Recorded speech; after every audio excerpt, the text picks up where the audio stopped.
मन की सेहत एक ऐसा गंभीर विषय है जिसको हम हरगिज इग्नोर नहीं कर सकते, क्योंकि कौन व्यक्ति जीवन में कितनी उन्नति करेगा, व्यक्ति के जीवन में कितनी सुख आएंगे, इन सब का सीधा संबंध तो मन की सेहत से होता है। जब व्यक्ति का मन स्वस्थ नहीं रहता तो व्यक्ति स्किलफुल होने के बावजूद भी, बलवान होने के बावजूद भी, बुद्धिमान होने के बावजूद भी ना ही तो उन्नति कर पाता है और ना ही सुखी रह पाता है।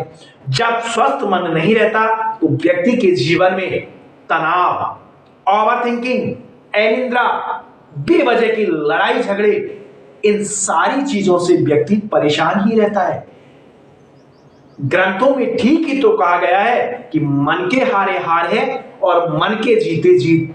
अब अनफॉर्चुनेटली मेडिकल साइंस में ऐसी कोई दवाई बनी ही नहीं जो हमारे मन का इलाज कर सके।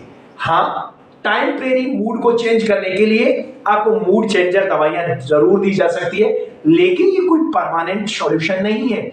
ऑकल्ट साइंस में यानी एस्ट्रोलॉजी में, न्यूमरोलॉजी में, इन सब्जेक्ट में, इन विषयों में मन को ठीक करने के बेहद चमत्कारिक उपाय बताए गए हैं। मन जब स्वस्थ नहीं रहता तो व्यक्ति के जीवन में अंधकार ही अंधकार रहता है। तो आज के इस वीडियो में हम यही समझेंगे कि किसी भी जातक का मन स्वस्थ क्यों नहीं रहता, और यदि स्वस्थ नहीं रहता तो हम हमारे मन को कैसे स्वस्थ बना सकते हैं। आगे बढ़ते हैं, लेकिन आगे बढ़ने से पहले आपसे मेरा विनम्र आग्रह है कि यदि आप मेरे YouTube चैनल पर नए हो तो चैनल को लाइक और सब्सक्राइब जरूर कर ले और बेल आइकन के बटन को ऑन करना तो बिल्कुल भी ना भूलें। प्रिय मित्रों, वैदिक एस्ट्रोलॉजी की बात करें तो मन का सीधा संबंध चंद्रमा से होता है।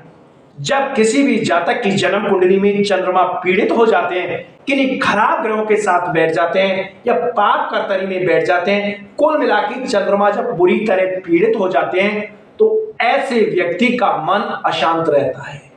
ऐसा व्यक्ति बहुत ज्यादा चिड़चिड़ा रहता है। जरूरत से ज्यादा इमोशन ऐसे व्यक्ति में देखे जा सकते हैं। आपने अपने जीवन में ऐसे बहुत सारे व्यक्तियों को देखा होगा जो किसी मूवी को देखते देखते ही रोने लग जाते हैं, या किसी की स्टोरी सुनकर उनको रोना आ जाता है, किसी के छोटे से दुख को देखकर वो बहुत ज्यादा दुखी हो जाते हैं, या फिर दूसरी स्थिति ऐसी होती है कि व्यक्ति इमोशन लेस हो जाता है, इमोशन रहते ही नहीं है।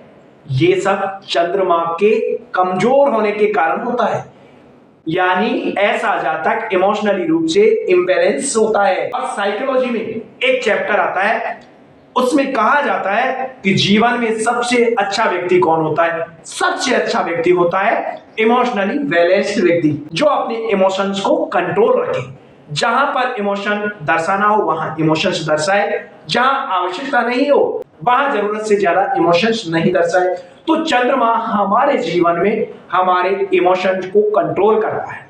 अब एक तो चंद्रमा कारक हो गया, दूसरा हो जाता है व्यक्ति का लग्नेश, लग्न के स्वामी। जब किसी भी जातक की लग्नेश कमजोर स्थिति में हो जाते हैं तो ऐसा जातक जो भी करता है दूसरे को दिखावे के लिए करता है। यदि वो कपड़े भी पहनता है तो ऐसे सोचता है कि सामने वाले को ठीक लग रहे हैं या नहीं, यानी उसका पूरा ध्यान अपने खुद पर नहीं रह के संसार पे रहता है कि सामने वाले लोग क्या कहेंगे। भले ही खुद को वो चीज अच्छी नहीं लग रही, लेकिन उसको लग गया कि सामने वाले को ये चीज अच्छी लग रही होगी तो वो वही काम करेगा, यानी अपना ध्यान ना रखकर सामने वाले लोगों का ध्यान रखेगा। और जब किसी भी जातक के लग्नेश मजबूत स्थिति में होते हैं तो ऐसा जातक दुनिया की परवाह नहीं करता। तो लग्नेश जब कमजोर स्थिति में हो जाता है तो व्यक्ति समाज का प्रेशर को हैंडल नहीं कर पाता है और वो समाज के अनुसार, एनवायरमेंट के अनुसार चलने का प्रयास करता है। चंद्रमा को स्ट्रॉन्ग करने के लिए अब सोमवार के दिन, और यदि आपको ऐसा लग रहा है कि आपके लग्नेश कमजोर है, यानी आप अपनी मन की इच्छा से नहीं चल रहे,